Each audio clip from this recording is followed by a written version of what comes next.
Today I'm making a brisket with only 7-Eleven condiments. I went to my local 7-Eleven to grab some ingredients and this is what I got. Is it cool if I just get the condiments again? Yeah, they charge you, but yeah. Yeah. Okay, cool. To make a great brisket, you need a smoker, a meat thermometer, and butcher's paper. I won't be using any of these because I want it to be as easy as possible. We blend all the vegetables with some mustard.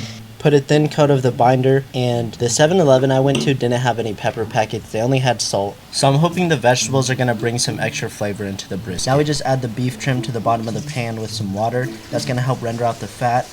Put the brisket on, wrap it up in foil, and it goes into the oven at 250. I'm letting the brisket cook for 3 hours, so I'm gonna hit the park and then maybe the gym after. Earlier this week, I found this spot under the highway. The ramp looked pretty interesting, so I wanted to find as many ways as I could to roll down. I messed around with a lot of different concepts, and honestly, it looked pretty goofy. But sometimes you gotta try a bunch of different movements, and you'll find one that you like.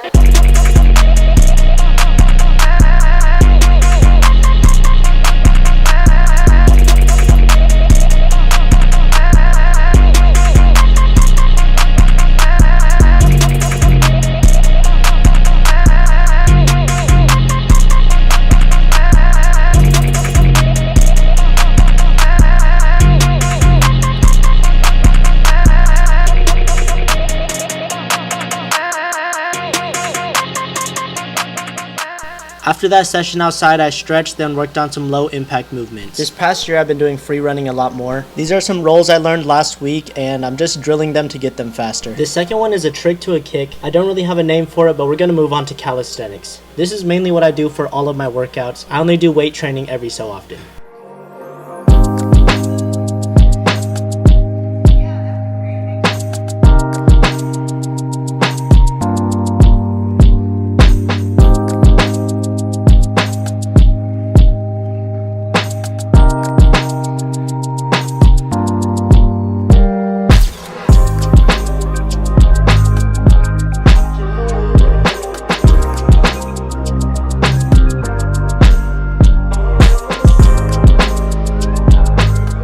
I'm wrapping up towards the end of the session. This is when I combined the few tricks that I was doing today. The trick I wanted to do was handstand to kip up to back handspring handstand. But unfortunately, I didn't get it this time. I ended the session off with a few flips, and we're gonna go home and check on my brisket. It was around 4 hours in the oven when I took out the brisket, and the color is absolutely horrendous. So we're gonna remove the foil, leave it in there for another hour.